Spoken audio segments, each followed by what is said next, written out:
Então, meio sem saber o que vai ser a aula de hoje, mas acho que não ficou muito clara a questão da medida, né? Quer dizer, quando, vamos dizer, eu vou integrar a função f definida num conjunto x a valores em R. X está contido, vamos pensar em R2, mas em Rn, né? Então, a ideia, em princípio, é que x é limitado e f também.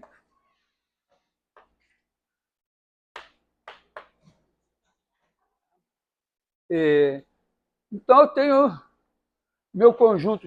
Tem lugar aqui ainda, com vista para o mar. Estou dizendo, ainda tem alguns aí, se eu puder. Deixa aí para quem chegar depois. Né? Só não pode sentar lá na mochila. Então você tem assim um X, que é uma coisa assim. Mas eu só sei trabalhar com retângulos. Então, a primeira coisa que eu faço, eu escolho um retângulo qualquer que contenha X. Não importa muito se ele for maior ou menor, porque. Não, é porque eu só sei medir retângulos. Né? O problema de medir. No caso de funções de uma variável, as funções tipicamente estão definidas num intervalo, e o intervalo você parte em pedacinhos e intervalinhos. Quando você começa para dimensões maiores, você diz, não, peraí, aqui eu só sei medir retângulo, ortoedro ou correspondente dimensão n. Então, esse é o meu ponto de partida. Tem uma abordagem de integral, da integral de Lebesgue, né, que começa, não necessariamente, mas em geral, começa por uma discussão do que é a medida de um conjunto. E aí você discute isso. Aqui eu vou adotar esse ponto de vista assim, bota um retângulo, não importa se o retângulo é esse ou esse aqui. Porque o que eu vou fazer? Eu vou fazer x está contido em B, que é um bloco.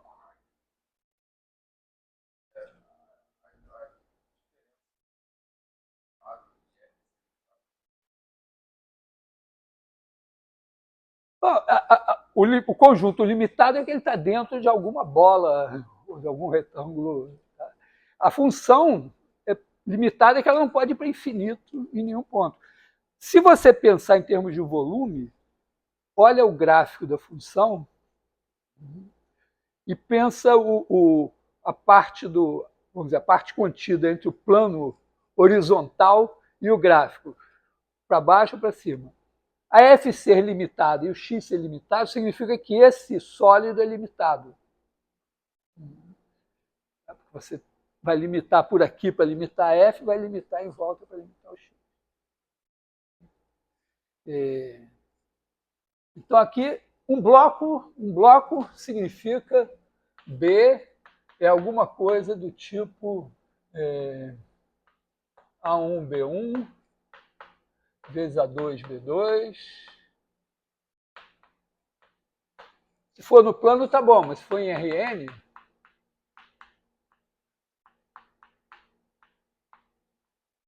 tá? E esse eu sei medir.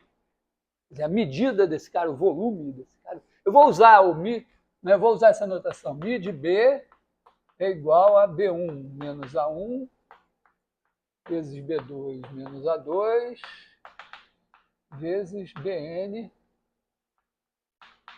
menos AM. Eu acredito nisso.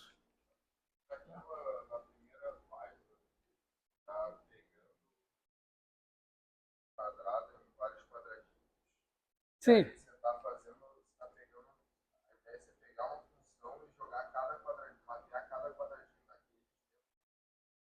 Não. Estou começando. Olha só, imagina que essa é a sua piscina. Legal, sua piscina. Aí eu pergunto, pô, fiz a piscina. Mandei vir azulejos especiais, feitos na Itália. Então, Aí eu pergunto, mas qual é o volume da sua piscina?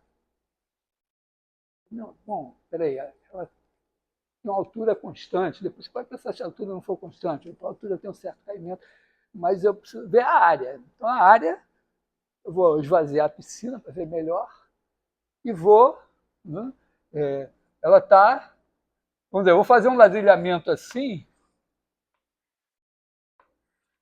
mas eu só vou contar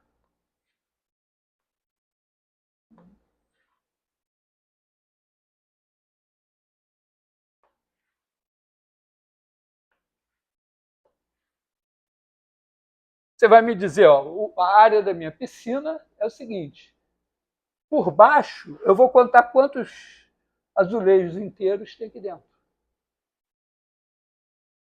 Cada azulejo eu sei calcular a área porque ele é retangular. Então eu multiplico o número de azulejos inteiros pela área do azulejo, eu tenho uma aproximação por baixo. Para estimar por cima, eu vou contar também os quebrados. Porque cada pedaço de azulejo aqui significa veio de uma coisa assim. Aí eu pego esses quebrados, incluo, então um número maior, multiplico esse número pela área do azulejo e tenho uma aproximação por cima. Claro que se você tivesse, em vez de fazer com azulejos 20 por 20, 15 por 15, agora é 15,5. O problema lá foi reformando o banheiro e os azulejos antigos eram de 15 e agora os novos são de 15,5 e para substituir o azulejo não cabe, você tem que ir lá lixar. Mas tudo bem. Tá? Mas se você tivesse ladrilhado com ladrilhozinhos de 2 centímetros por 2 centímetros, você podia fazer a mesma coisa, só que o erro ia ser menor. Tá? Então a ideia é que quando você ladrilha com ladrilhos mais fininhos, você tem a possibilidade de ter uma aproximação melhor da sua área. Tá legal isso? Também eu comentei isso, que eu poderia, né? Então, agora, como é que eu vou fazer para calcular a integral da função? Então, eu vou pegar esse bloco, que pode ser qualquer um desses dois aqui, porque eu vou estender a minha função, eu vou dizer, ó, eu vou fazer uma nova f assim, do bloco em R, e f de x vai ser igual a f, vai ser igual a f de x original, se x pertence a x, e 0 se x não pertence a x. Foi. Essa nova função não tem nada a ver com o não, eu estou só dando um nome para ela, podia ter posto g, qualquer coisa. É só para eu dizer o seguinte, eu vou estender a minha função para o bloco todo, porque senão não posso, ela não está definida nos pontos do bloco. Então o que eu vou fazer é o seguinte, aqui é 0, aqui é 0, nessa pontinha aqui é 0, aqui é o valor original. Então você fica com um negócio que agora está definido em cima de um bloco, só que a parte que não interessa é 0. Você ganhou o quê? Agora você pode esquecer que o seu x é um conjunto que você não sabe medir, mas você perdeu e, eventualmente, sua função podia ser linda, maravilhosa, de classe C infinito, e agora ela tem descontinuidade nos pontos do bordo, a menos nos pontos em que for nula. Né? Ué, porque ela está assim, né? Aí quando chega na beirada, cai, né?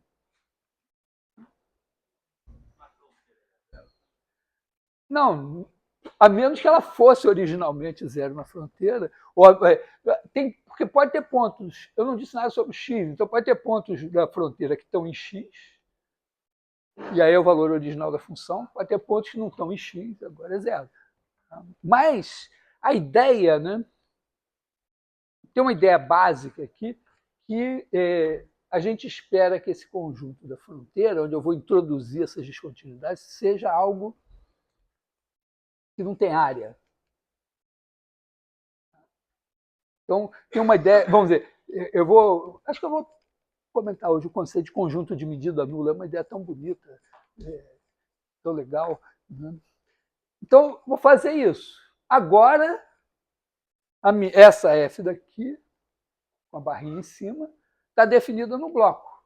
No bloco, eu sei me virar, posso ladrilhar. Eu ladrilhei antes, mas, na verdade, primeiro eu passo para o bloco, depois faço o ladrilhamento. Como eu comentei na aula passada, eu não sou obrigado. Vamos pensar assim que eu vou usar retângulos. Tá?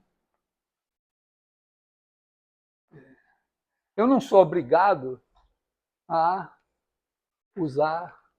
fazer um ladrilhamento todo regular. Eu poderia fazer uma coisa assim.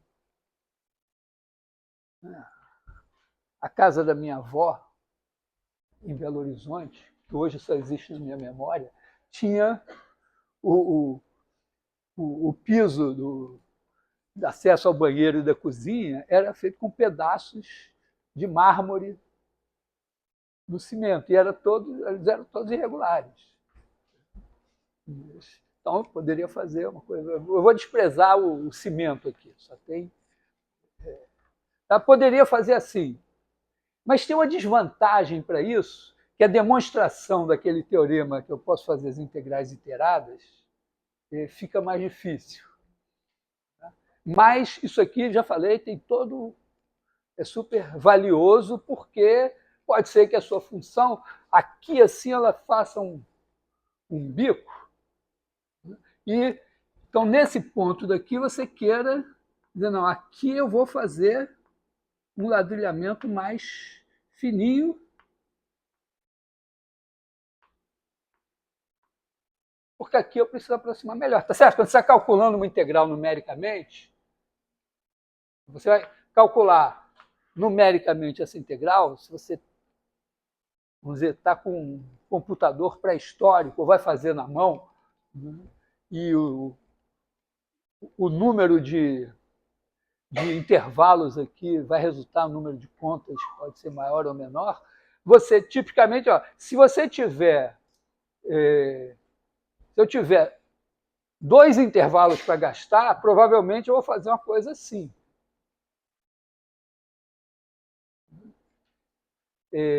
Se eu tiver mais intervalo, mais um aqui e mais um aqui, eu vou, né, sempre para o lado de cá, eu vou estar procurando ser mais rigoroso. Se eu puder, se é bom, aqui já está mais ou menos, mas aqui, esse negócio aqui está subindo muito, eu vou botar mais uns pedacinhos aqui para aproximar melhor essa parte.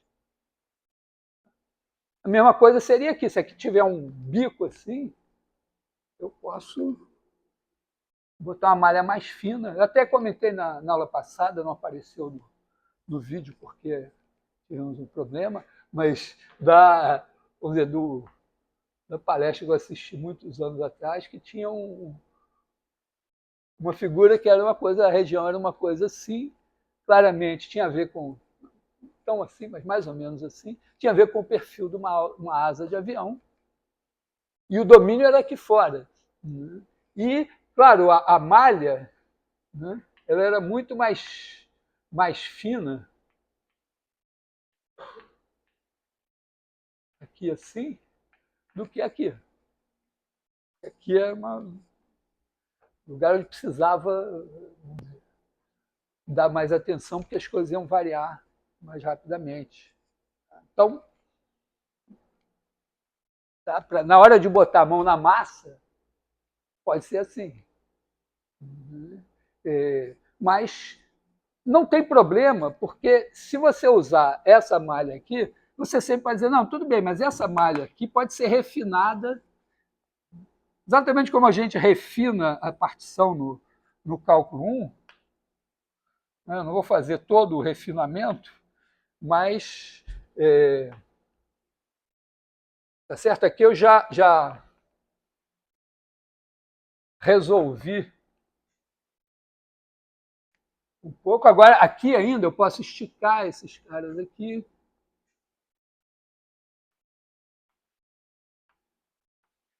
Mesma coisa aqui.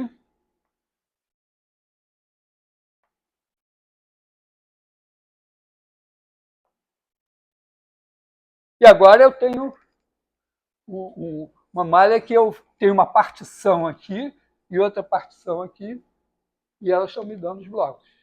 E, claro, toda vez que você refina a malha, você baixa a soma superior e sobe a soma inferior. E também tende a melhorar, vamos dizer, a norma da partição pode diminuir. Pode não diminuir também, mas aumentar ela não pode. Então, sempre você pode considerar que as malhas que não são produtos de partições são incluídas, porque elas podem ser refinadas até virar produtos de partições. Bom, então, moral da história, eu tenho essa F, aí eu pego uma P partição do meu bloco B.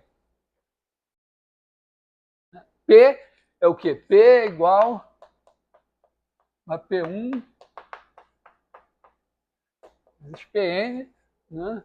Cada PI vai ser AI igual a AI 0 menor que AI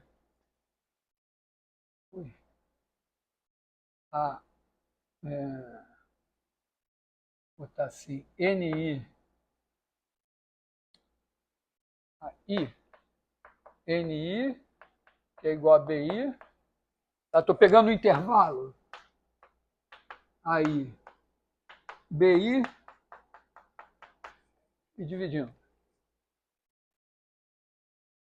E aí, vamos dizer, se eu pegar um subintervalo daqui, o subintervalo de cada um e multiplicar, vou ter um bloquinho, que é um subbloco da partição. Então, eu chamo de S de P igual ao conjunto dos subblocos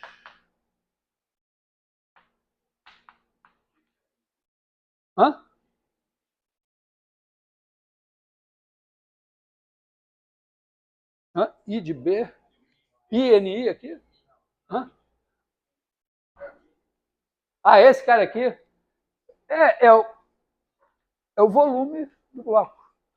O volume do bloco, quando eu estou em dimensão 1, é conhecido como comprimento do intervalo. Quando eu estou em dimensão 2, é conhecido como área do retângulo. Quando eu estou em dimensão 3, é conhecido como volume do ortoedro. Mas, em dimensões maiores, eu chamo também de volume. Tá?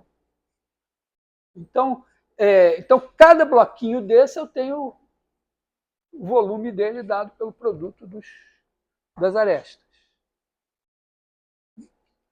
E aí, eu vou fazer a minha integral. Agora virou, repara, foi só nomenclatura agora, né?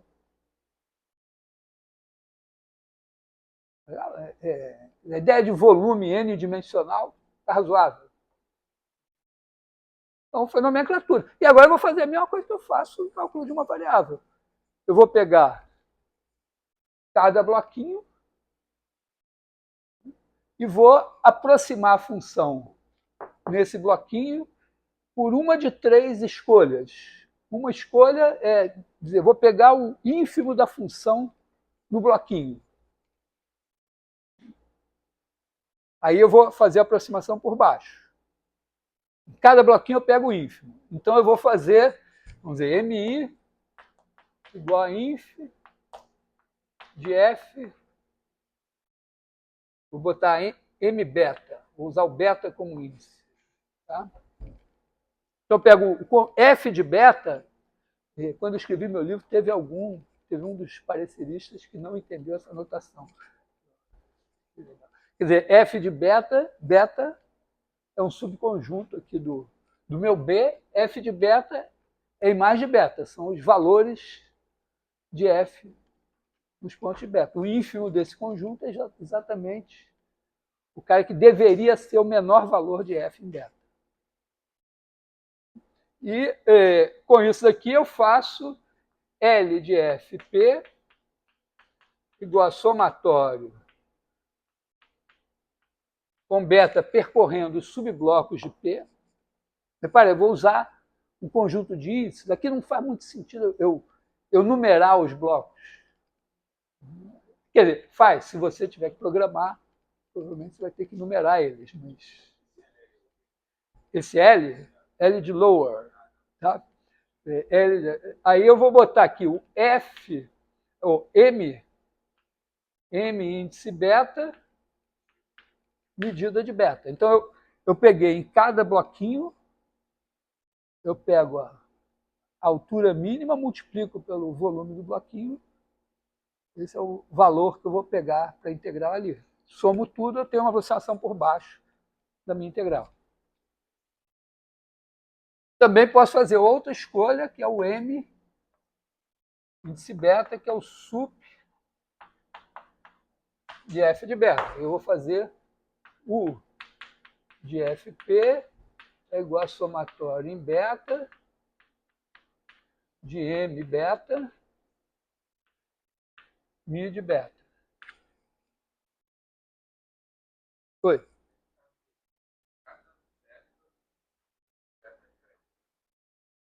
Mi de beta? Em princípio, sim. Mas, quer dizer, em princípio, sim. Porque você tem, por exemplo, esses caras daqui, que são mais fininhos, vão dar retângulos pequenininhos. Esses outros aqui vão dar retângulos maiores. Como também no cálculo 1, a sua partição do intervalo, quando você calcula a integral, ela não precisa ser regular. E é bom que ela não seja regular, às vezes, por conta disso que eu falei, de ter lugares em que você quer botar uma malha mais fina. Foi. A mesma. A integral de Riemann, claro, ganhou o nome de integral de Riemann, embora Riemann tenha definido. O Riemann escreveu um artigo sobre séries de Fourier lá em 1800 e tanto, segunda metade do século XIX, 200 anos depois de Newton, Leibniz e tal. E o problema é que a série, ninguém tinha se preocupado muito com a definição de integral, só que a série de Fourier exigia uma definição de integral.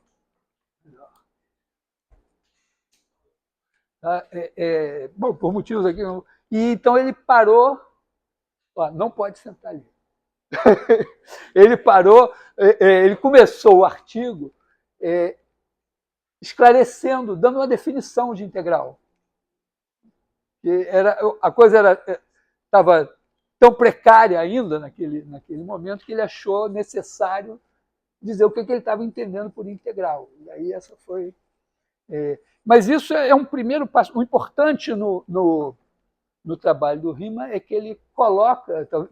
Não, o trabalho do Riemann é importante para outras coisas, mas nessa questão da integral, ele coloca a questão, mas peraí, quão descontínua pode ser uma função para ainda ser integrável?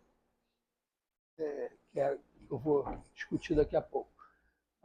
Então temos isso daqui, e temos uma terceira opção, que é uma infinidade de opções, né? Que é você fazer uma função psi. Já está há mais de um ano no curso, então já deve estar começando a fazer um psi melhorzinho. Né? Então, tem uma função, você faz uma função psi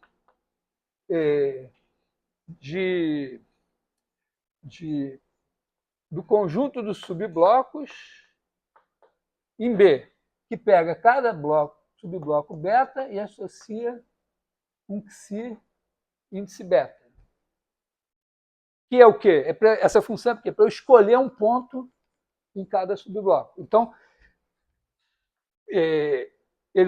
os valores vão estar todos em B, mas para cada beta, esse cara daqui tem que estar em beta. Então, eu estou criando uma função que escolhe um ponto, e aí eu posso fazer a S de F, P, psi, que é igual a somatório de F de Xi índice beta medido de beta. Essa, vamos dizer, é a que pode ser efetiva numericamente. É muito pouco provável que você tenha na mão, assim que você está trabalhando, uma maneira de saber quem é o maior valor ou o menor valor da função em cada intervalo. Oi.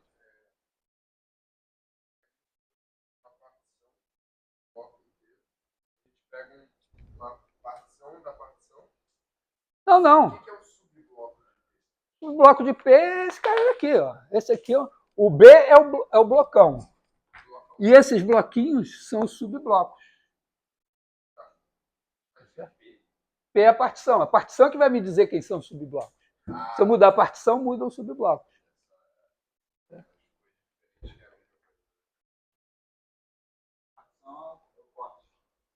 A partição é definida por esses pontos, é uma maneira de definir, mas, na verdade, você tem que entender que a partição é essa figura aqui, e não esse conjunto de subconjuntos aqui. Tá? Oi.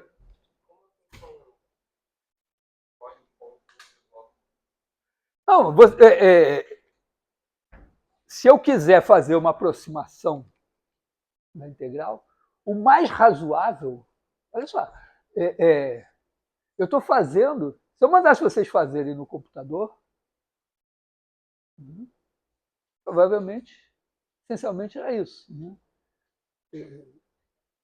Tá? Esquece a questão de passar por B. Eu tenho uma função definida num bloco. 0,1 vezes 0,1. F de x igual a seno de fxy, seno de xy. Sei lá. Aí eu me peço, calcula a integral dessa porcaria desse quadradinho. 0,1 vezes 0,1. Aí o que você vai fazer? Vai dividir o intervalo, o bloco 0,1, 0,1. Ou seja, o 0,1 de baixo, horizontal e o vertical em pedacinhos. Vai usar dois índices. Um índice I para horizontal, J para vertical.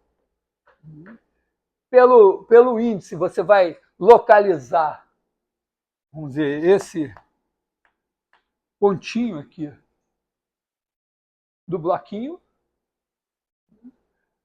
Aí você vai provavelmente escolher esse ponto, calcular o valor da função nesse ponto, multiplicar por essa área aqui e somar tudo. Certo? Hã? Não, essa seria, vamos dizer, a maneira mais natural. Aí depois você pode dizer, não, mas peraí, eu não quero usar esse cara daqui, eu quero usar esse aqui, ou eu quero, ou pelo menos teoricamente, pode dizer, não, mas não precisava escolher esse ponto, podia ter escolhido um ponto qualquer aqui dentro. Então esse ponto eu chamo de xi de beta. Então, podia ter chamado x de beta, mas eu quis. O x poderia confundir, não sei, o xi tem sempre o seu charme. Né? Tá? Então eu tenho que definir uma escolha assim. Poderia, por exemplo, pegar o IJ, I mais um J, I mais um J mais um, IJ mais um, e dizer, não, eu vou pegar o. Quanto aqui? Soma dos 4 dividido por 4. Vai dar esse cara aqui no meio. E vou calcular seno desse cara. Talvez seja mais. Dependendo, por exemplo, se você estiver calculando uma função que tem um certo. Em R, né? Se a função é crescente, é natural que você pegue o ponto médio em cada intervalo, porque se você pegar o ponto de baixo, está pegando, está fazendo isso daqui, se pegar o ponto de cima, você está fazendo isso daqui, e com o ponto médio você vai errar menos. Aqui, não sei, mas de qualquer maneira é isso. Você pode escolher um ponto qualquer e fazer a aproximação. Legal?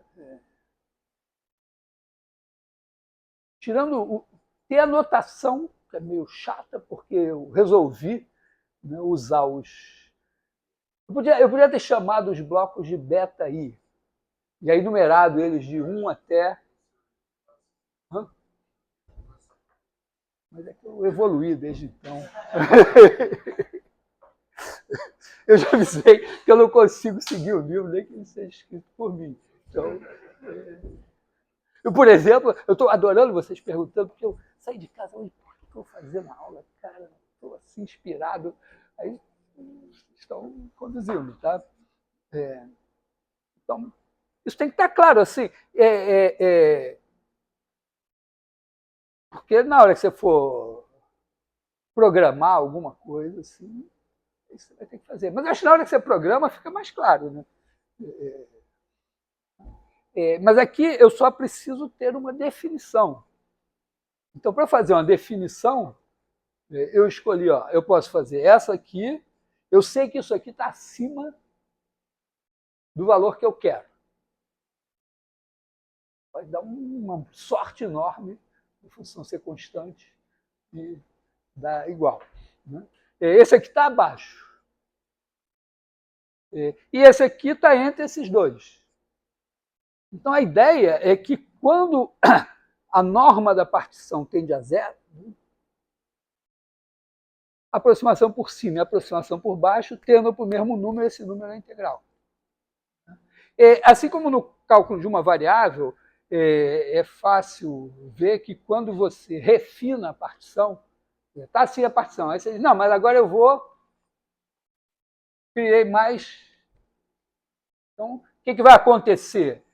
Num bloco como esse, que foi modificado, agora a soma superior era o maior valor da função aqui vezes esse negócio todo. Agora, digamos que o maior valor estava aqui. Então vai ser o maior valor da função vezes esse daqui.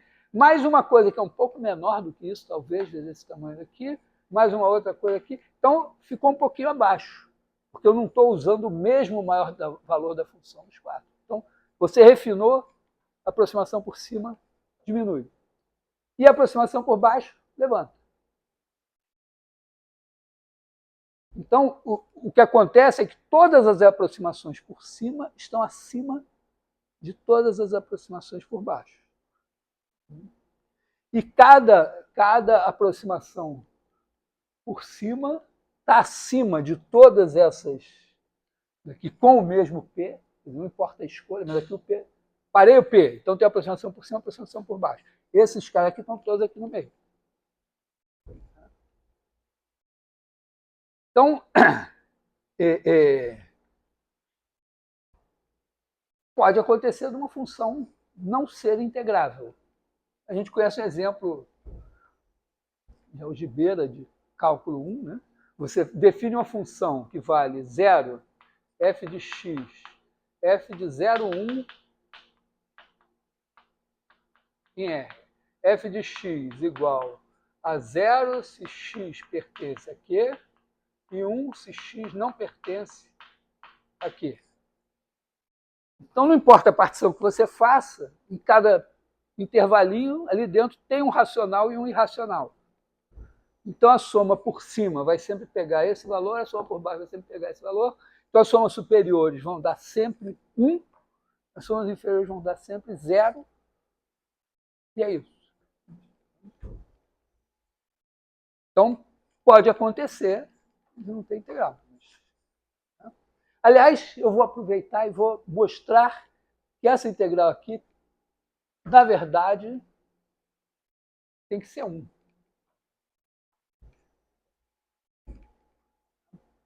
Primeiro vamos fechar aqui. Tá legal? Tá claro isso aqui?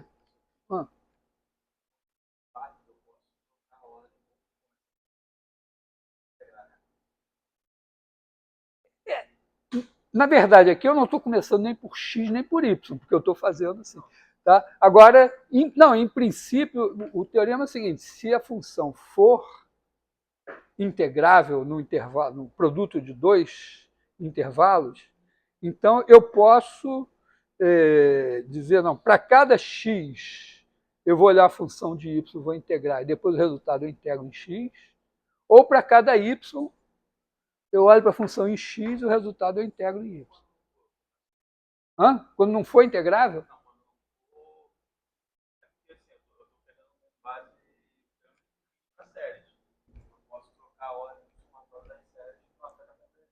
Desde que seja uniformemente ou absolutamente convergente. É a mesma coisa, porque na minha definição de integral vai estar... por enquanto, eu não estou falando de integral imprópria, então não tem problema. É como se você estivesse fazendo somas finitas. Aí você pode trocar a ordem. Mas quando você vai fazer a integral imprópria, né, você vai ter que se preocupar com a possibilidade, porque aqui o x é limitado e a f é limitada. Então, você sabe que, por pior que você faça, não vai passar, né, do sup de f multiplicado pela medida do b lá que você escolheu. Por cima. E por baixo, do inf de f vezes a medida do b que você escolheu. Então, não tem problema. O problema é quando você permite que o intervalo seja, o domínio seja infinito ou a função seja infinita, pode acontecer da integral da infinita. Se a integral da infinita, não tem problema, é infinita. Mas o que não pode acontecer é o seguinte: você tem que olhar a parte positiva da função e olhar a integral. Pode dar infinito. Aí, se a parte negativa da função der menos 8, tudo bem, é infinito, mas menos 8 é infinito. Se a parte positiva der 10 e a negativa der menos infinito, menos infinito. Mas se as duas, se uma der mais infinito e a outra der menos infinito, você não tem mais como somar. Né? Não tem integral condicionalmente convergente. A menos que você diga explicitamente o que acontece em geral na física, é que os matemáticos são preocupados com a definição primitiva. O físico às vezes faz uma integral de menos infinito a infinito e na cabeça dele é a integral de menos r a r com r tendendo ao infinito. Aí tudo bem. Isso pode, um exemplo assim, se f de x for igual a x, você integra de menos r a r, dá zero. Passa o limite, dá zero. Isso pode fazer sentido. Porque, na verdade, o físico não está tão preocupado porque ele tem na cabeça esse negócio vai fazer sentido fisicamente. Então, se fizer sentido fisicamente, tá certo. Depois alguém tem que parar e dizer, não, mas a definição aqui é essa. Então, na nossa definição, não pode, eu não tenho uma maneira, em R eu ainda sei ir andando para infinito. Né? Eu vou andando para infinito, ou para menos infinito, eu sei o que eu tenho que fazer. Mas para ir no infinito em R2, eu posso ir de muitas maneiras. Então, eu tenho que fazer uma soma, tem que ser, vamos dizer, tem que fazer a parte positiva, a parte negativa, e uma das duas tem que dar finito. Essa é a ideia. Oi.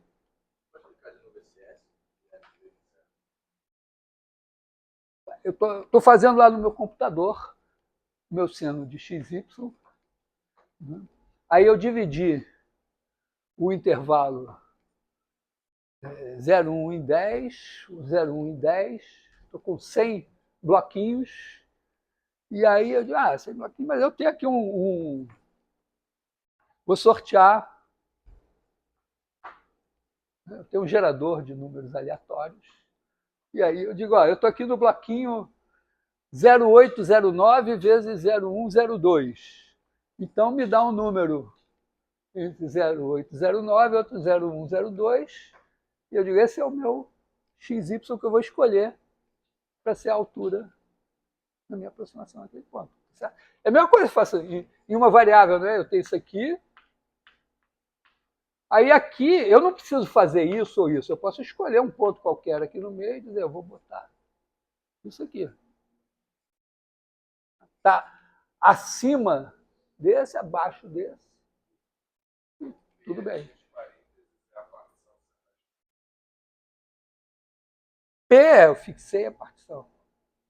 Aqui eu estou trabalhando aqui, eu fixei o B, esqueci isso aqui, estou com a função definida em B, agora fiz uma partição de B. Aí agora, a partição tem os subblocos. Os subblocos são subintervalos. Foi. Esse aqui é maiúsculo, esse aqui é minúsculo. Hã? Esse Szão é o Szão de soma. Mas você podia usar F de Fred. Não tem problema nenhum. Porque aqui é mais difícil, né? Tem que saber que o L é de Lower.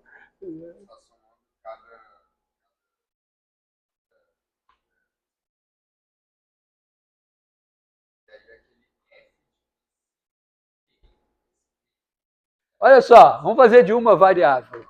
Possível. Só que vocês não fizeram esse cálculo? Hã? Eu escrevi aqui, ó. Tá aqui, ó. Ó, tá aqui, ó. Estou integrando assim, tá? Dividir em pedacinhos. Aí esse cara daqui é um beta. Aí eu vou usar essa base e vou multiplicar por alguma altura. Eu posso escolher a menor, posso escolher a maior, ou posso dizer, não, eu vou pegar um cara aqui e vou fazer essa altura aqui. Esse cara daqui é o Xi beta. Isso é chamado de X beta, né? Vou tirar isso. Não sei, porque eu fico com medo de dizer, uma função X.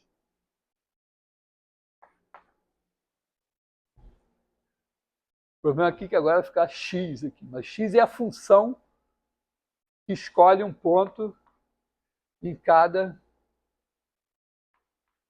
bloco. Então, esse cara aqui é o X que eu vou escolher em beta.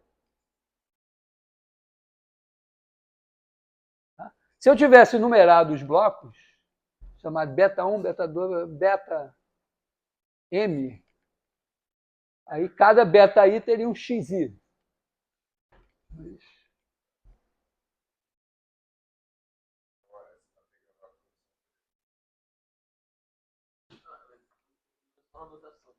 Uhum. Esse S daqui é um S maiúsculo. Um S. Tá? E esse cara daqui é um S minúsculo. São subblocos de P. O Szão é a aproximação da integral. É a soma, é essa soma aqui, está definido. Esse cara daqui é essa soma. Eu pego cada subbloco e multiplico pelo valor da função. F é a minha função que eu estou integrando e P é a partição.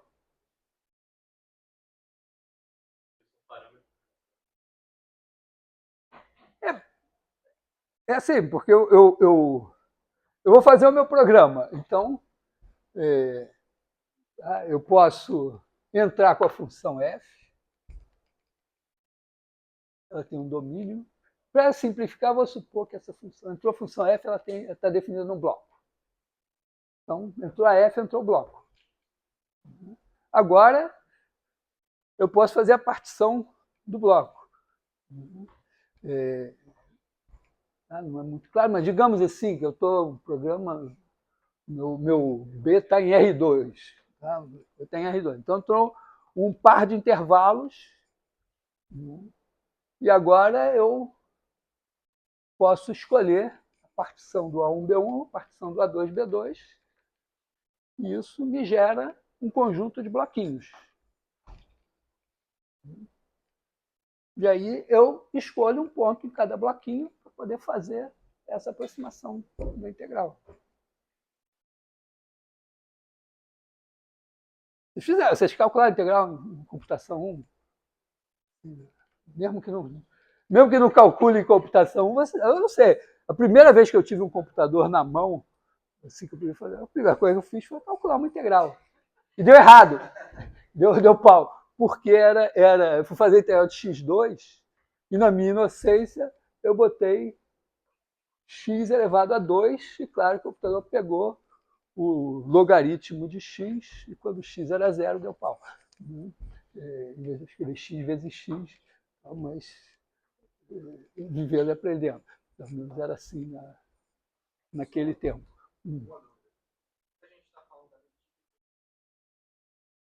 aquele ali em forma de piscina. Hum.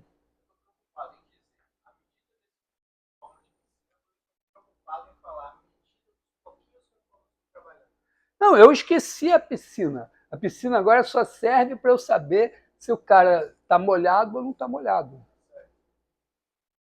Se ele não está molhado, o valor da função dele é zero. Então, certo? A F estava definida na piscina. Aí eu disse, não, mas piscina eu só sei trabalhar com bloco. A piscina não é bloco, então eu boto ela dentro de um bloco. E agora eu ladrilho o bloco, e os ladrilhos que não estiverem molhados, a função é zero. Eu nem me preocupo com eles, mas eles vão entrar aqui na minha conta. Tá? Então, claro, qualquer aperfeiçoamento no seu programa que evite você ficar calculando, somando zeros, pode ser útil. Por exemplo, mudar de variáveis. Se você tiver uma função que transforma numa phi, que transforma esse cara na sua piscina, é um pouco diferente aqui, mas tudo bem. Tá? Aí você faz a mudança de variáveis e diz, olha, eu vou fazer um ladrilhamento aqui que vai me dar alguma coisa meio... Não vai ser bem assim, mas para simplificar a minha vida, vai dar alguma coisa assim.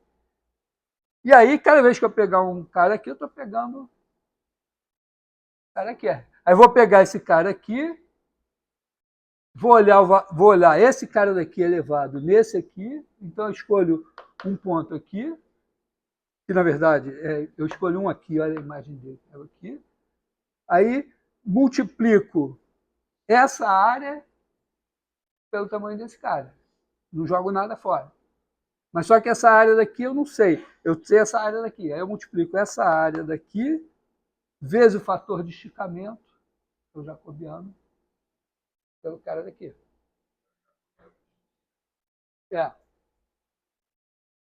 Aí eu economizei de alguma maneira. Claro, gastei jacobiano e tal. Dependendo. Aqui eu estou fazendo uma coisa bem estúpidazinha, mas só para ter uma definição. E eu não estou fazendo nada além de programar essa porcaria. Tudo bem, você vai chamar seus índices como você quiser, mas já que eu tinha o conjunto dos subblocos, e os subblocos chamavam beta, eu usei beta como índice.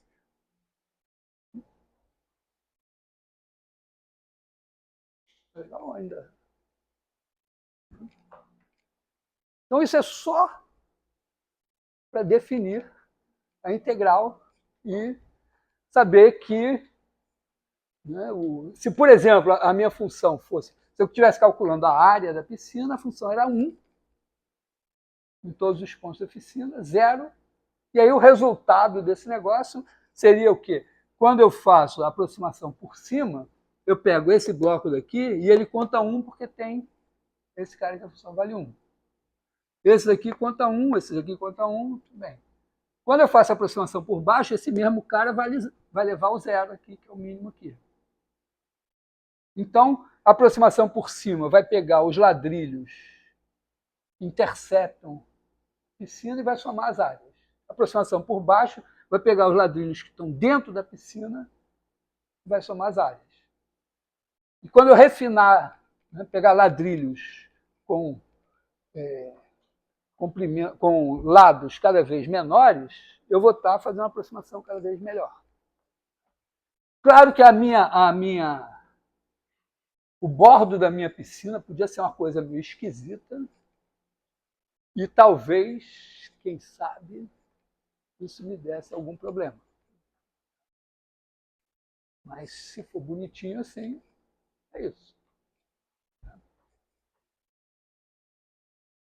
Tá legal? Então, eu só queria... então, vamos, já que nós estamos falando de medida e tal, eu vou falar do que é um conjunto de medida nula e como isso poderia ser usado. Né? Porque, realmente, aqui, o meu problema vai ser os conjuntos dos pontos de descontinuidade. Onde a minha função fica descontínua, né? Significa que eu não tenho... eu pego um intervalinho pegando um ponto de descontinuidade, o maior valor da função, o sup da função naquele intervalinho e o ínfimo naquele intervalinho são diferentes e não tem como, refinando isso, eu fazer a diferença entre eles e ir para zero. Então, ali me dá uma fonte de erro. No ponto de descontinuidade é onde eu posso ter uma diferença entre as somas superiores e as somas inferiores que não seja contornável.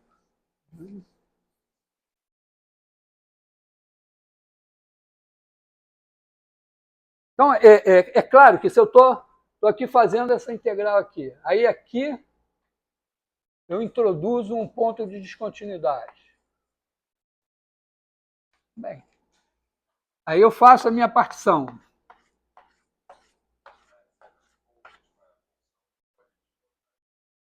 Não, estou dizendo que a minha função aqui, em vez de ter esse valor, eu botei esse outro aqui, só de sacanagem. Mas vai me dar um problema aqui. Mas eu sempre posso fazer o seguinte, eu pego partições que isolem esse ponto. Então, o que vai acontecer? O erro que esse cara vai introduzir é algo que é menor que isso daqui, vezes a diferença entre o maior e o menor valor da função. Tá? Eu nem quero saber quanto vale a função nesse intervalo, mas a minha função é limitada. Então eu sei que o sup da função nesse intervalinho é, no máximo, isso daqui. E o ínfimo da função nesse intervalinho é, no mínimo, isso daqui. Então, a soma superior, esse intervalo aqui vai contribuir para a soma superior com isso, quer dizer, esse tamanho aqui vezes essa altura. E a soma inferior vai ser isso aqui. Então tem um errinho que é do tamanho disso daqui vezes essa diferença. Essa diferença é finita, é limitada, porque a minha função está limitada por cima e por baixo. É um número fixo. E isso daqui eu posso tomar tão pequeno quanto eu quiser. Então, eu fico tranquilo que mudar o valor da função num ponto não vai alterar o valor da minha integral. Para calcular uma integral, eu posso olhar só para todas as funções. Subconjunto, o conjunto das partições, de todas as partições possíveis? Sim. Uhum. Aí você aí está olhando só para. Não, mas o problema é assim, eu sei, o conjunto das partições, ele é ordenado por inclusão. Certo? Quanto mais pontos, eu posso ter uma partição assim, que pega esses pontos, posso ter uma outra partição que pega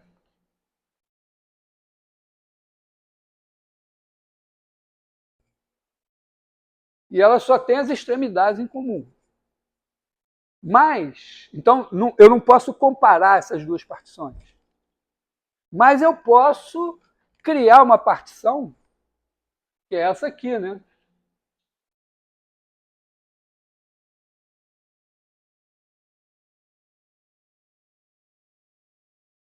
E pega os pontos das duas. Essa é comparável com as duas. Ela é melhor que as duas. Então, o que acontece é o seguinte, você tem o conjunto das partições, se você tem duas partições, você sabe que se você juntar os pontos das duas, você tem uma partição que refina as duas. E ao refinar as duas, ela melhora a soma superior e melhora a soma inferior. Então, é assim que você garante, né? Você garante assim, ó, que as somas U estão todas aqui. As somas L estão todas aqui. Qualquer U está acima de qualquer L. Por quê? Porque a U da minha partição branca está acima da U da vermelha, porque a vermelha refinou a U, a branca. E a L da vermelha está abaixo da U da vermelha e está acima da L da amarela, porque a vermelha melhorou. Então, Está aqui, né? Quer dizer, aqui você vai ver assim, a branca está aqui, a amarela está aqui. Aí você sabe que tem uma vermelha que vai melhorar essa. Tá, esse aqui é a U da vermelha, esse é o L da vermelha.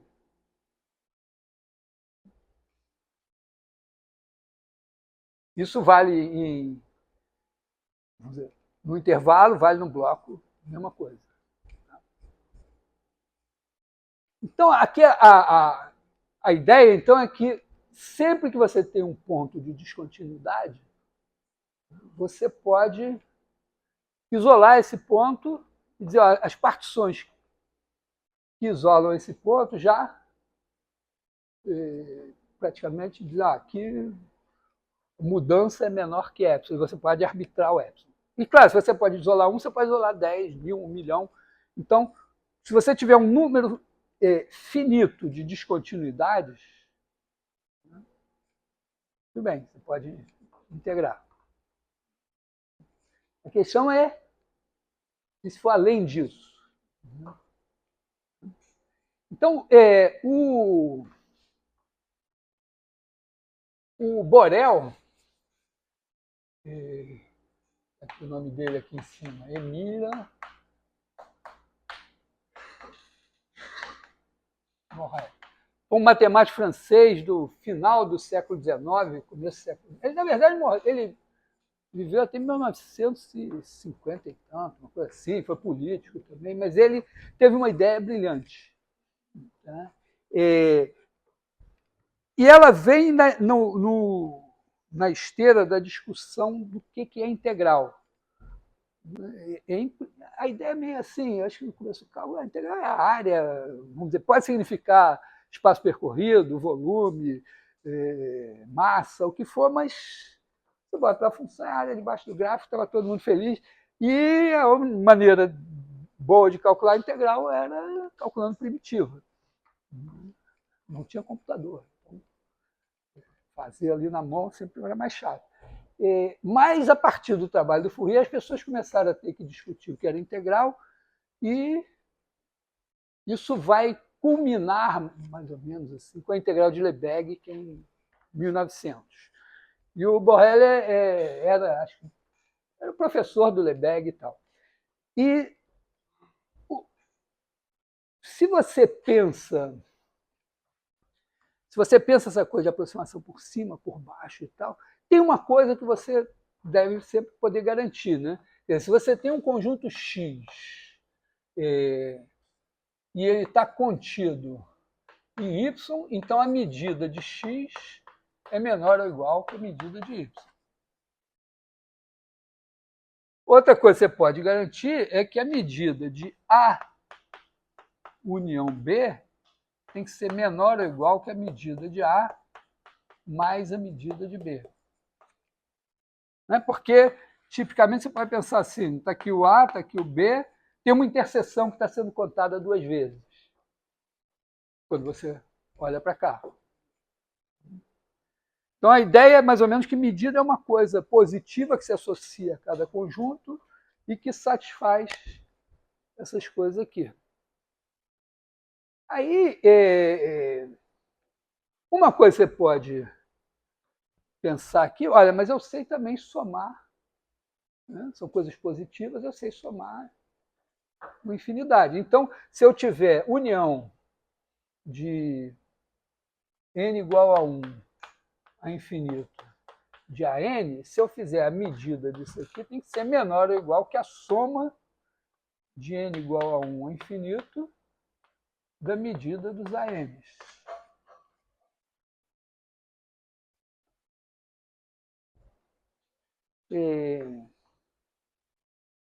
Então, bom, eu não sei ainda, tem um problema. O problema, isso aqui introduz meio a ideia de que você pode, né, você poderia dizer, ó, eu pego a minha piscina, cubro por blocos, mas em vez de pegar um número finito de blocos, eu poderia pegar uma quantidade enumerável de blocos. e fazer uma aproximação por fora. O problema é a aproximação por dentro. A aproximação por dentro é uma coisa mais chata, né? Porque se eu tiro um ponto, né? Eu tenho aqui meu bloco, aí eu tiro um ponto. Agora, já se eu tirar um ponto, não tem problema. Mas pensa isso assim, você pensa que o conjunto, o intervalo 0, 1, em vez de tirar um ponto, você tira o conjunto dos racionais.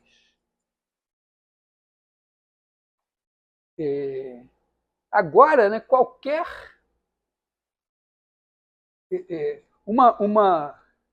você pegar intervalos, né, qualquer intervalo contém um racional, né? Contém um irracional, não está muito claro.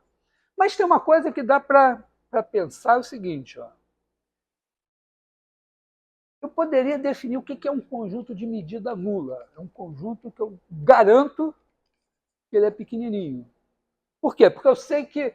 Imagina o seguinte, que x está contido na união de bloquinhos, Bn. Todos esses são blocos. Então eu sei medir esses caras. E aí eu garanto que o somatório de n igual a 1 a infinito de μ dos Bns é menor que epsilon. Então eu sei que a medida de x, se x tiver uma medida, tem que ser menor que epsilon. Né? Eu estou com a dificuldade seguinte, não está claro como é que eu defino a medida de um conjunto que não seja um bloco. Mas eu estou tateando. Então, se eu tiver um cara que está numa união enumerável de blocos, e a soma das medidas desses caras é menor que epsilon, esse cara, a medida dele é menor que epsilon. Não sei quanto é, mas é menor que epsilon. Mas imagina que eu diga o seguinte, que para todo epsilon maior que zero, existe uma família Bn, tal que x está contido nessa união, e essa soma é menor que epsilon. Então, eu estou dizendo que a medida de x é menor que epsilon para todo epsilon maior que zero. E, portanto, eu diria que x é de medida nula. Não importa, eu talvez não saiba medir todos os conjuntos, mas esses caras aí tem que ser de medida nula. E o Borel teve essa ideia brilhante de introduzir conjunto de medida nula. Isso imediatamente nos mostra uma coisa. Olha só, então, pensa assim, a minha função vale... Eu tenho um conjunto lá, desse tamanho. Aí eu tiro dele um conjunto de medida nula. Um conjunto de medida nula, não importa, não alterou nada. Né? É como se eu tirasse um ponto.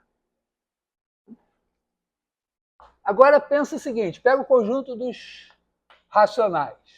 Né? Ele pode ser escrito assim, né? Q1, Q2, Q3, etc. O conjunto dos racionais é enumerável. Né? Então eu pego cada QI, eu dou um epsilon maior que zero. Aí eu pego o QI e boto dentro do intervalo QI menos epsilon sobre 2 elevado a i mais 1, QI epsilon sobre 2 QI mais i mais 1. Então aqui vai ser, no 1, vai dar epsilon sobre 4, epsilon sobre 4. Por que ter posto? Epsilon sobre claro, toda epsilon sobre 2. O tamanho desse intervalo. Esse tamanho daqui é epsilon sobre 2 elevado a i.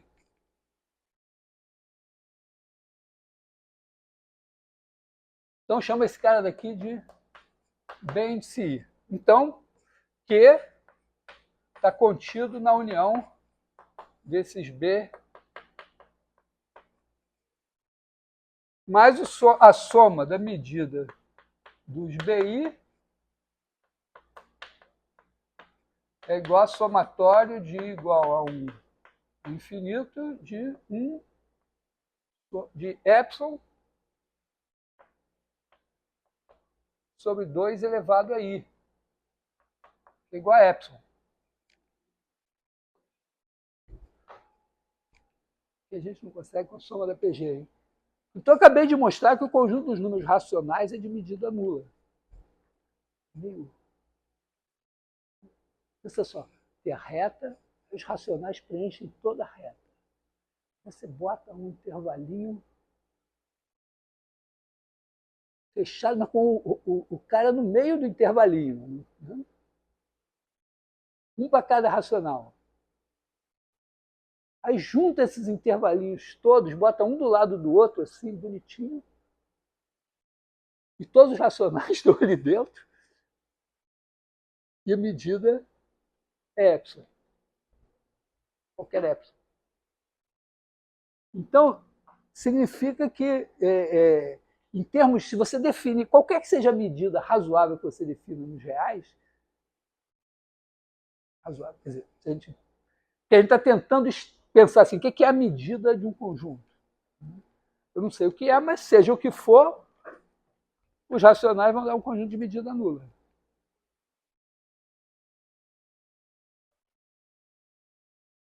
Eu estou dizendo que se para todo epsilon eu puder fazer isso, então eu concluo que a medida do x tem que ser menor que epsilon para todo epsilon.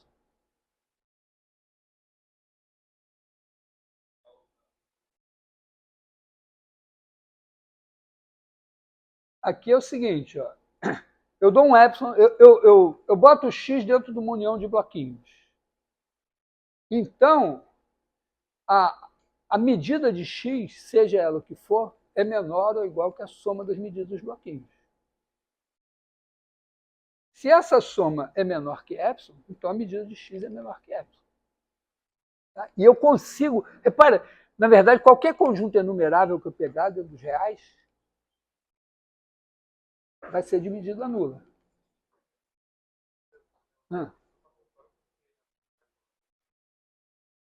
Os racionais formam um conjunto enumerável. Os irracionais, não. Então, justamente, se eu pegar a função do intervalo AB, disser que ela vale 0 nos racionais e 1 nos irracionais, a integral dela no intervalo AB deveria ser B menos A. Pega a função, intervalo AB. Então, mas eu digo f de AB em R, que leva x em 0 se x pertence a Q e 1 se x não pertence a Q. Seria 0, exatamente. Então, se eu pensar se a integral de A até B de f é igual a B menos A. A integral de Riemann não dá conta disso, porque eu só posso cobrir por um número finito de intervalinhos. Mas o que o Lebesgue, que era um grande admirador do Borel, ele a partir daí, ele constrói a integral de Lebesgue.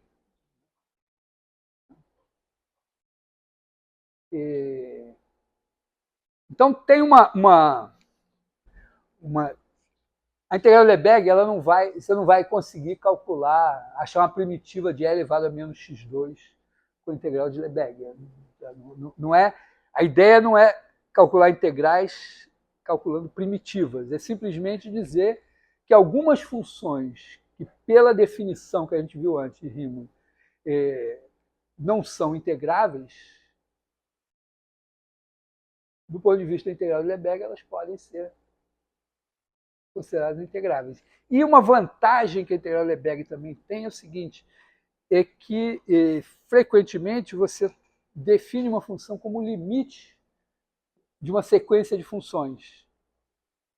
E quando você tem uma função como limite de uma sequência de funções, é mais, vamos dizer, a integral de Riemann é mais sensível, é menos, vamos dizer, é mais fácil você ter uma sequência de funções fn convergindo para f,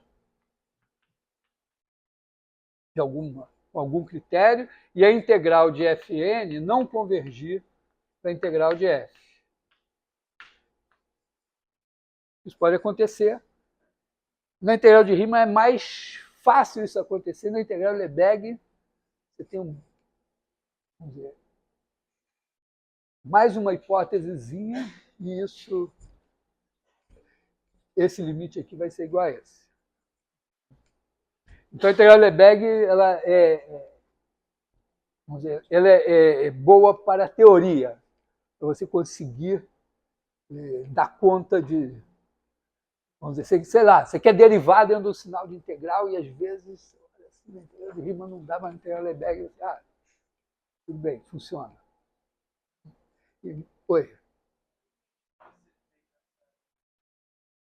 Mas está fazendo uma função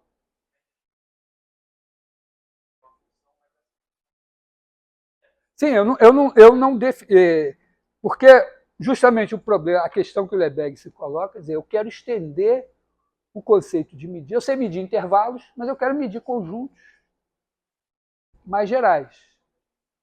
essa medida pode ser qualquer tipo de medida, mas você está assumindo que a medida de intervalo Eu já estou partindo, eu estou pensando, se eu for estender o conceito de medida, eu vou supor isso.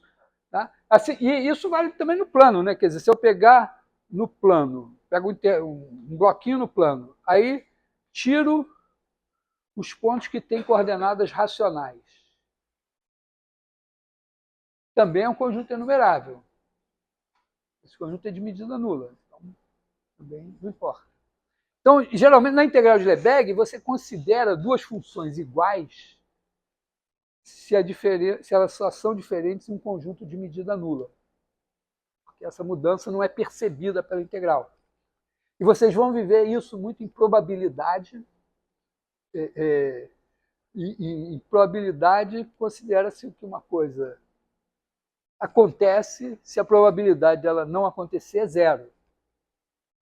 Mas o fato de a probabilidade dela não acontecer ser zero não quer dizer que não exista, vamos dizer, que o conjunto dos pontos em que aquela coisa não acontece é vazio. O Borel escreveu um livro de mecânica estatística, que eu dei uma folhada no Litônio e tal.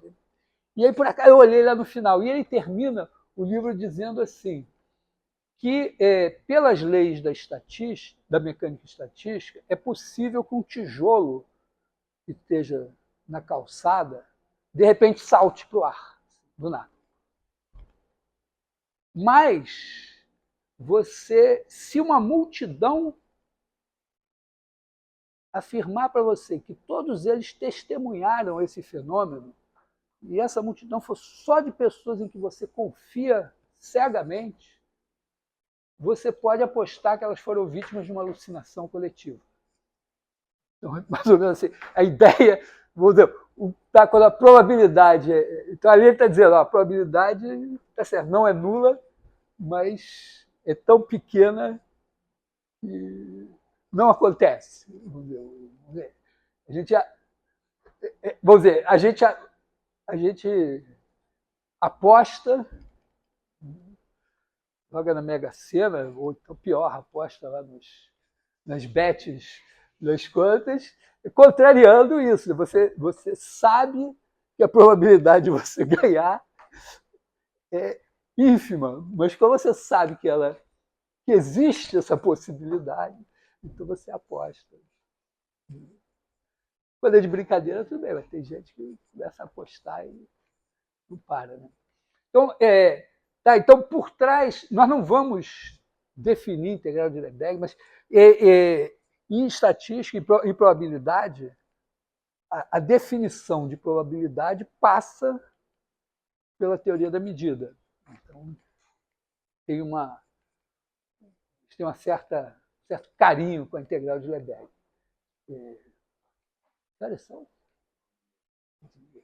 Então, para nós, assim, tem o seguinte: dentro do escopo da integral de Riemann, o Lebesgue, no trabalho dele, o Lebesgue escreveu a tese de doutorado dele, foi apresentando a definição dele de integral, mas ele também discutiu antes as outras ideias, a integral de Riemann, e na verdade, ele prova uma parte do teorema, anos depois, ele prova a volta, e tem um italiano, eu não me lembro agora qual foi, se foi o Tonelli ou se foi algum outro, também provou. Então, mas o teorema é o seguinte, né? Teorema.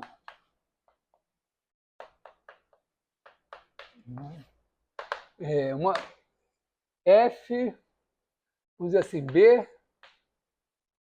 bloco em Rn. F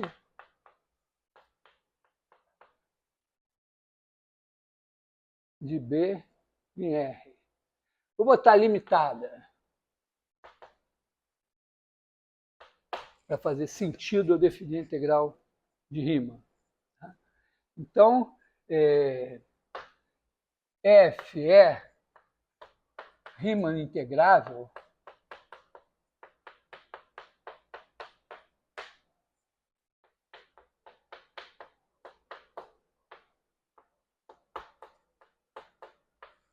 C e só C, o conjunto dos pontos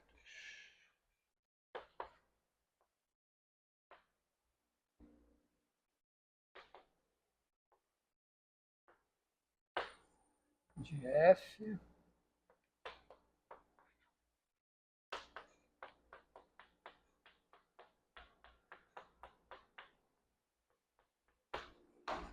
Então, ele responde a questão da... O Riemann deu uma primeira resposta, depois vem o de Bois-Reymond dar uma outra resposta e tal, e essa é a resposta final. Quão descontínua pode ser uma função para ainda ter a integral de Riemann? Que o conjunto dos pontos de descontinuidade seja de medida nula. Então, meio que você pode dizer, pega uma função, se você prova que o conjunto dos pontos de descontinuidade é de medida nula, se ela for limitada, é integral. Se não for limitada, aí tem o critério de olhar a integral da parte positiva e da parte negativa. Tem um exemplo de algebra, que talvez vocês conheçam também, de uma função que é descontínua exatamente nos racionais. Vocês viram esse cálculo, um exemplo mais... Você define assim, uma f de 0, 1 em R, que leva x em 0 se x não é racional. E se x é racional, você leva em 1 sobre Q, se x igual a P sobre Q, irredutível. Aqui, claro, P e Q, números naturais. Tá? Então, você para cada racional, você pega, escreve ele como uma fração irredutível e pega 1 sobre o denominador. Porque é claro que se você pegar um racional, né, você pega aqui o P sobre Q, aqui está o 1 sobre Q, e qualquer intervalinho aqui em volta tem um irracional que a função vale zero. Então, se você der um epsilon menor que 1 sobre Q aqui,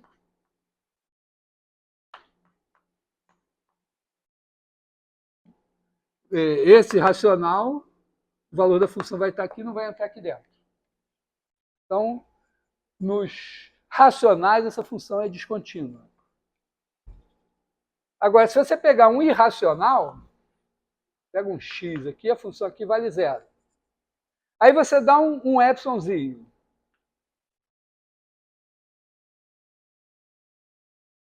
Claro que, se você pegar um intervalo aqui, tem uma infinidade de racionais aqui dentro. Mas, olha só, existe um número finito de Qs, tais que 1 sobre Q é menor que epsilon. É maior que epsilon, desculpa.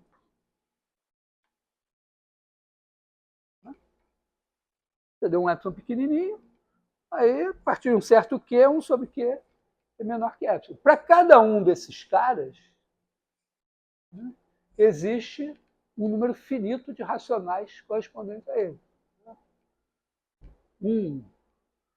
Assim, se esse cara for 23, então tem 1 sobre 23, 2 sobre 23, até 22 sobre 23. Então, você tem um número finito de Qs que satisfazem isso daqui, e para cada um deles tem um número finito de P sobre Qs. Então, o conjunto dos racionais em que o valor da função está fora desse intervalo é finito. Então, você pega, é finito e nenhum deles é esse daqui. Então, tem um que está mais próximo desse cara. Então, está aqui o x e tem o racional dentre os que satisfazem isso daqui, então com esse Q no denominador, tem um que é o mais próximo aqui. Se você pegar um delta assim, aqui dentro, ou o cara é irracional, a função vale zero, ou é racional e a função está abaixo de epsilon. Então a função é contínua nos irracionais.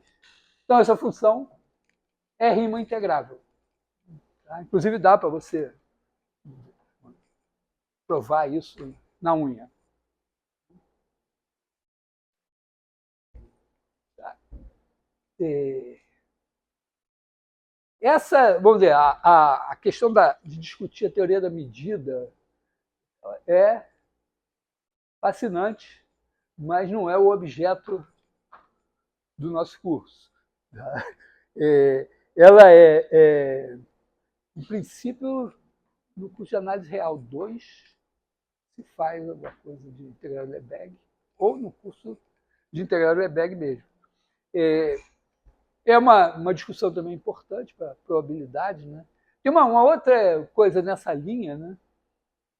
Que acho que eu falei na aula passada, que se você pegar aqui nos reais, disser, ó, não, o meu espaço amostral é o intervalo AB.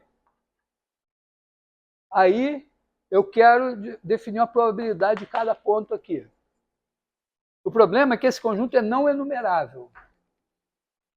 Se eu quiser dar uma probabilidade positiva para cada um dos pontos desse conjunto, eu não consigo. Imagina assim, né? Você tem o AB,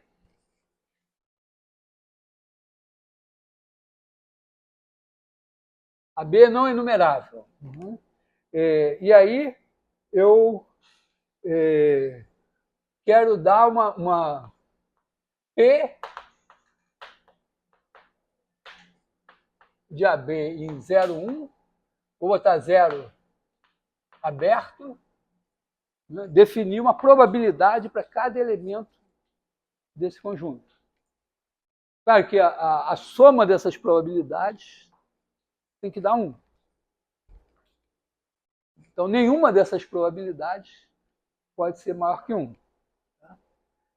Aí, vamos assim, vamos permitir que seja 0. Mas digamos, tá, porque se toma valores em 0,1 aberto, toma valores em 0,1 fechado. Então eu digo, não, eu acho, vai tomar valores aqui, mas eu quero que ela seja sempre maior que 0. Só que tem o seguinte problema, né? O conjunto dos x, tais que P de x é maior que 0, eu quero que seja todo AB.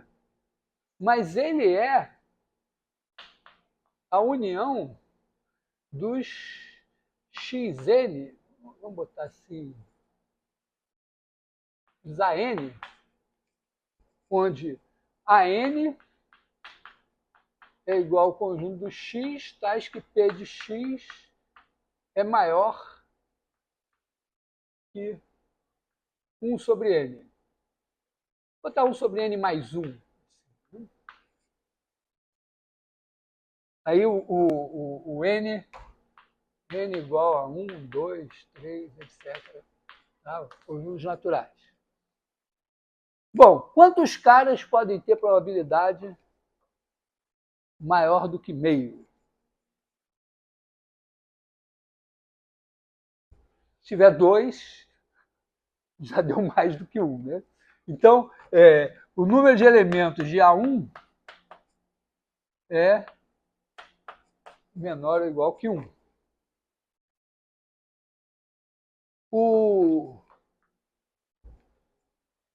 O A2, os caras têm que ter probabilidade maior que 1/3. Então, no máximo 2.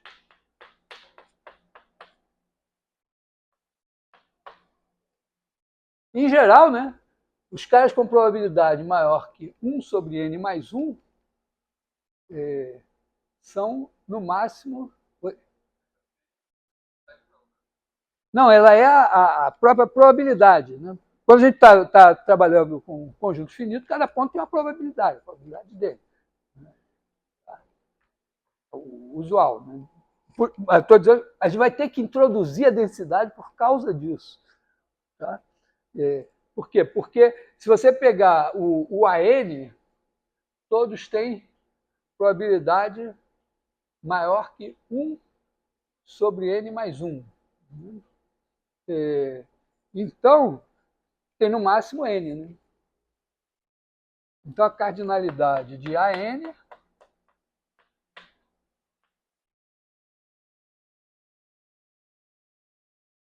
então, se eu juntar todos esses conjuntos aqui, o número de elementos aqui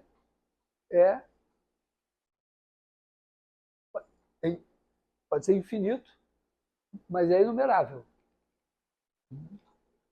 Uma união de conjuntos finitos. Então, esse conjunto aqui é no máximo enumerável.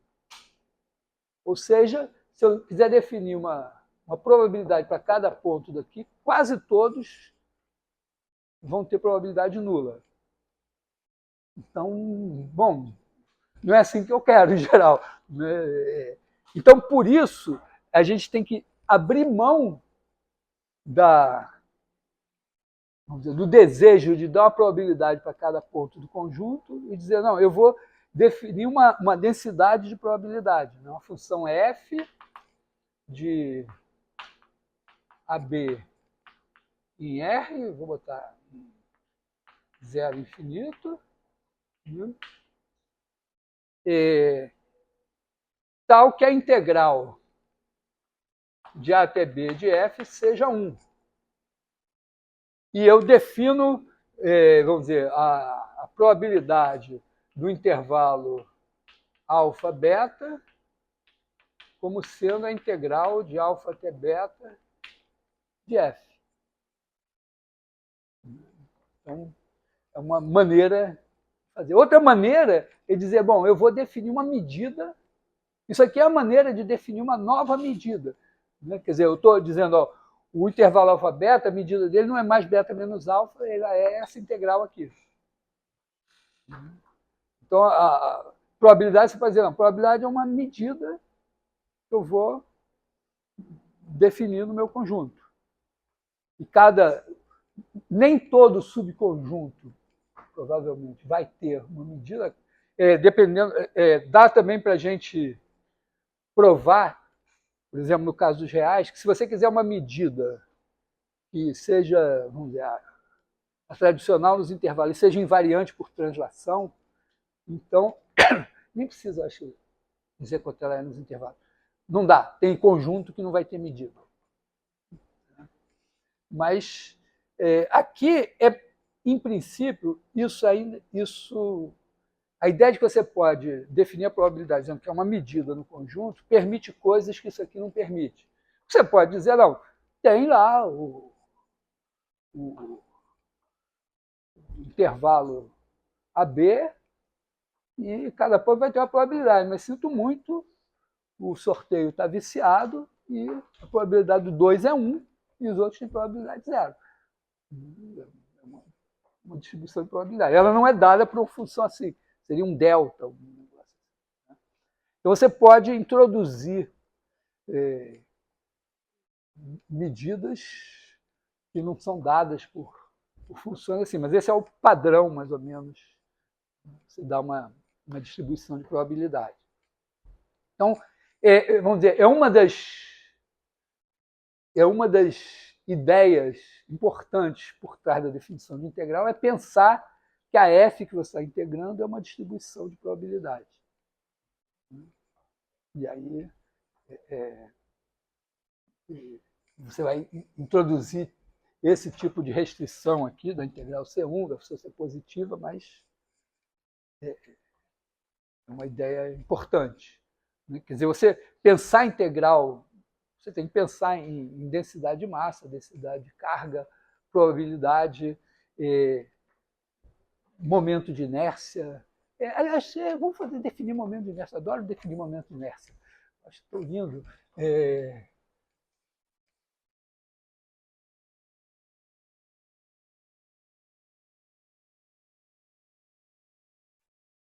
A ideia é assim, você tem um eixo e tem um sólido. Não precisa estar assim, pode até atravessar o eixo. Mas tem um sólido aqui, X, vamos chamar ele de A. E ele está girando aqui com a velocidade angular ômega, em torno do eixo.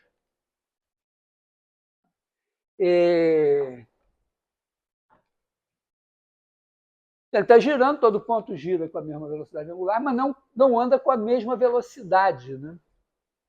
Certo que o X está aqui, a velocidade do X, V de X, é igual a ômega vezes, vamos chamar esse cara aqui de R de X, a distância do X ao eixo.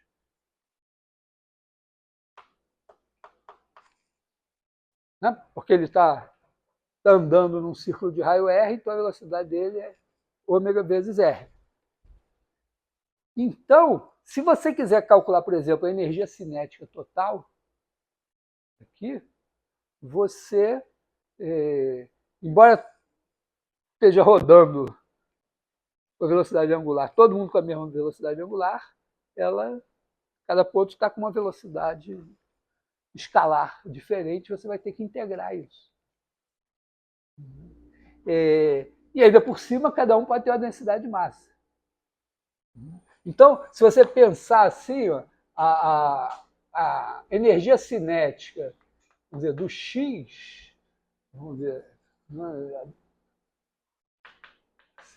você vai ter que botar a densidade de massa do X vezes, vamos dizer, o dV, que é você pegou aqui o dV, isso aqui é a massa. Aí você faz a metade disso e você multiplica por ômega R de X ao quadrado. E aí você vai ter, vamos dizer, a energia total vai ser a integral sobre x desse negócio daqui. Que vai ser 1 meio de ρ de x, ômega r de x ao quadrado dv. Que você pode tirar as constantes fora, né? Isso aqui, ó, é 1 meio da integral sobre x de ρ de x, r de x ao quadrado dv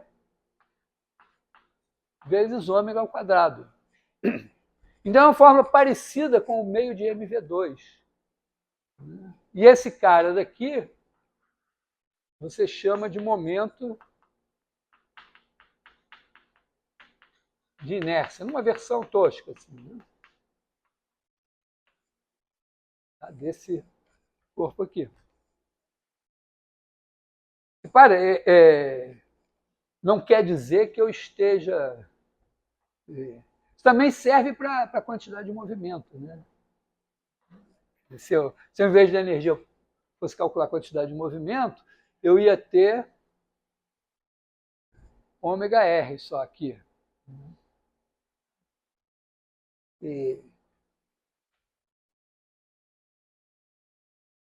Então, isso permite a você formular,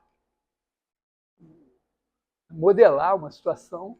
Tem uma integral aqui, que eventualmente você calcula em algumas situações. Tem até teoremas. Vamos dizer, se você bota um eixo aqui e outro eixo aqui, você consegue... dizer, se você souber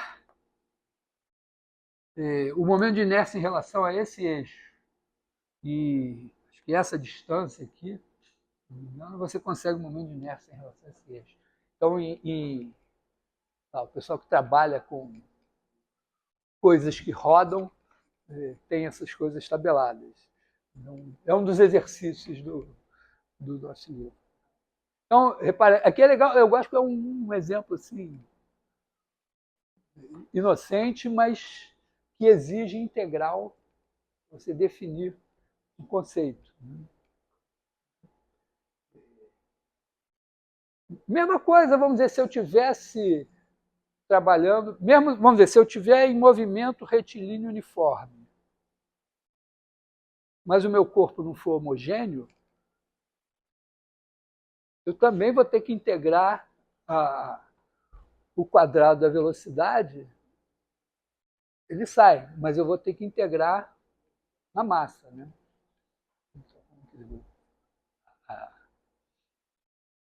Mas aí eu vou achar a massa total. Tá? Mas aqui é mais legal porque, como entra esse R aqui, eu não posso tirar o ρ da história. Parece multiplicado por R de x ao quadrado. Então, vamos dizer, a gente gastou boa parte da aula de hoje discutindo o conceito de integral. Mas o conceito de integral é só para a gente ter uma firmeza ideológica para saber o que a gente está fazendo. Mas o importante da coisa são as diversas situações em que esse conceito vai aparecer.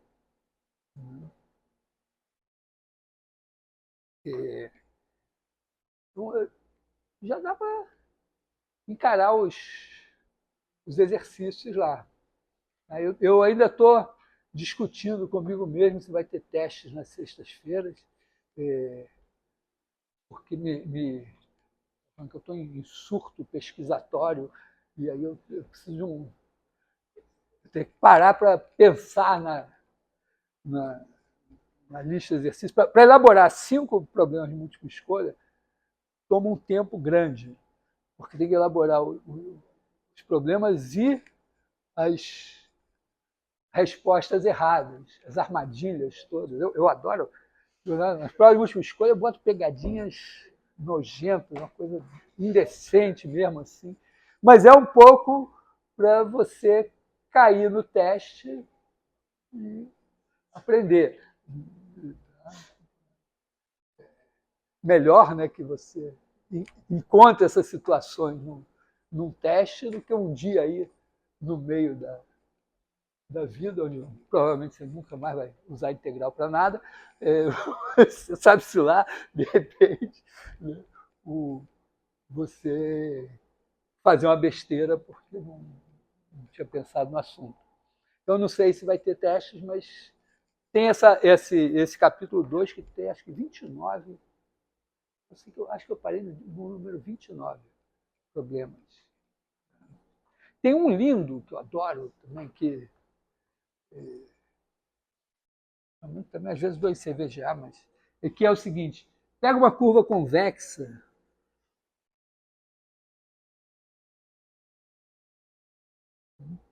e bota uma haste aqui, marca um ponto aqui. Digamos que esse tamanho aqui é A e esse tamanho aqui é B. Agora faz essa haste se mover aqui, sempre mantendo aqui o ponto A e o ponto B, ela vai. A curva tem que ser tal que essa haste consiga passar e completar o movimento. Então aí esse ponto vai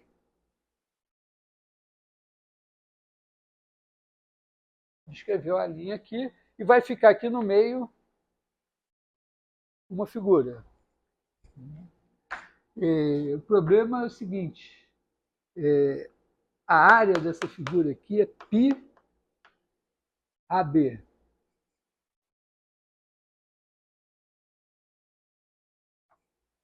Pode ser desse tamanho, não importa, mais torta, né? Desde que a haste consiga passar, dá sempre π AB. E é um probleminha que está no livro do Curran, né? E é super legal você conseguir provar isso. Outro problema mais fácil um pouco, que você ter também uma curva convexa, fechada, né? E, digamos, é como se você tivesse aqui um ponto de luz em cada ponto da curva, assim, e aí, depois de um certo tempo, você tem um raio R aqui. Aí você tem um monte de circulinhos assim, e aí você tem uma envoltória aqui.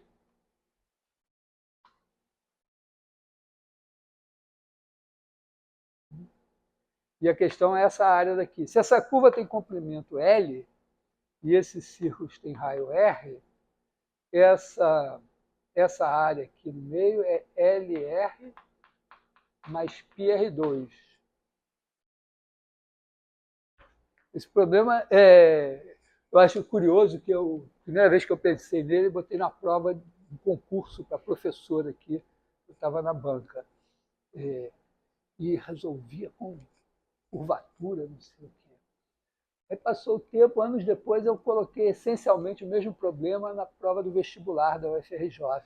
Porque se você pensar de outra maneira com mais... Claro, uma versão mais simplificada, mas se você der uma simplificada, você vai ver que é isso aqui também. Então tem problemas assim na lista, tem problema do momento de inércia, tem problemas de cálculo de... questões importantes, calcular a área da esfera n-1 dimensional em Rn, o volume da bola n-dimensional em Rn. Uma coisa interessante é que se você botar um bloquinho, bota o bloquinho de aresta 1 em Rn, aí bota a esferinha ali dentro. E, na medida que o N aumenta, o bloquinho de aresta 1 continua sempre com volume 1. Mas o volume da bolinha, raio meio ali dentro, vai mudando. Deixa eu saber o que acontece isso com N grande. Tem uma coisa hoje importante, é que tem coisas que são meio intuitivas em dimensão 2 e 3, mas quando a dimensão aumenta, algumas coisas são menos intuitivas. Às vezes, vamos dizer, tem uma coisa, um fenômeno que se chama concentração de medida. Às vezes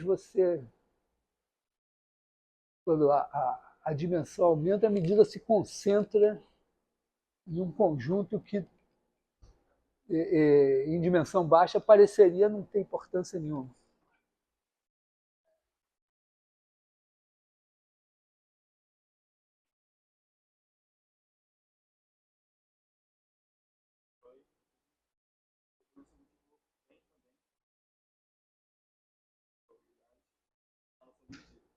E aí aparece aplicações então, até a probabilidade vai ser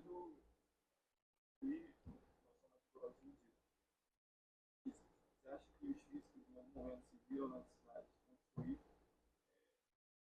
algo para construir as massas e eles tiveram um problema? Não, eles têm um conceito. Na verdade, no mundo real tem uma questão que é a seguinte, né? A gente tem um modelo de, vamos dizer, na física clássica, um modelo de matéria, né, que não é contínuo, né? Mas então o Curran até comenta isso também. Você tem uma quantidade de átomos, de moléculas envolvidas, que é tão grande que é melhor você pensar como se fosse contínuo.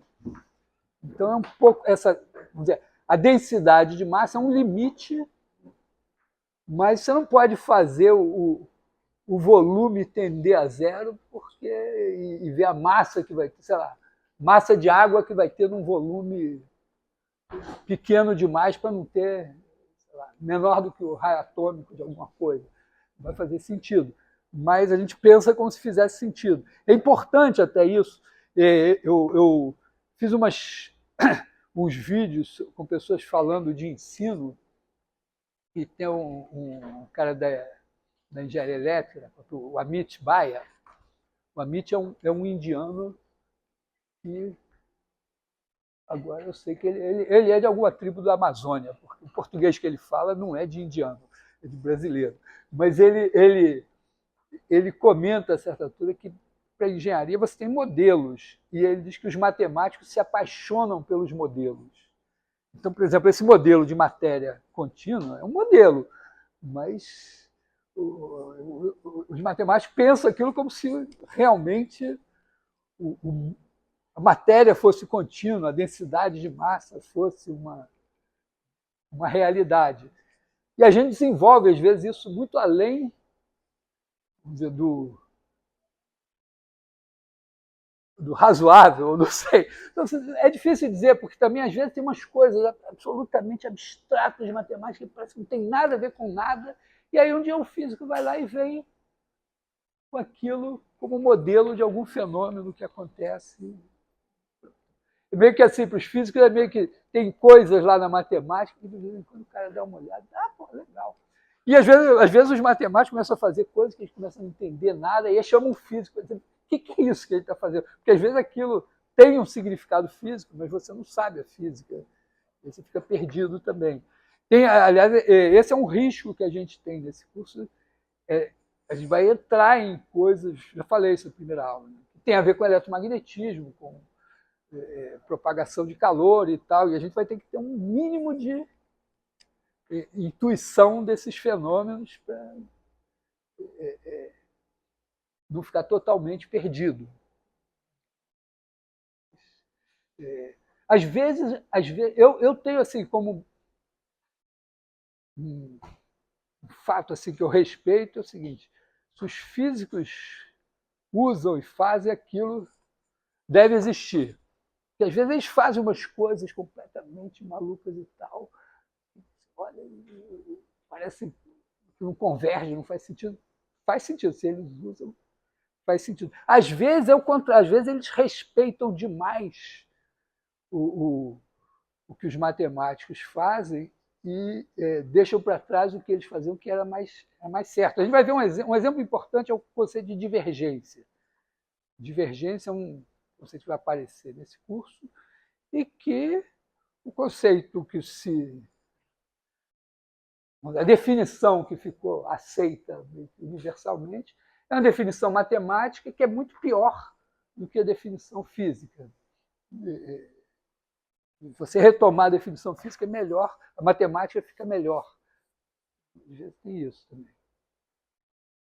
Mas eu já vi também uma situação de mecânica, um negócio assim, como o colega da física falou, e aí tinha uma parte que era difícil para os caras lá da física, que era só uma bobagem, era um conjunto de medida nula.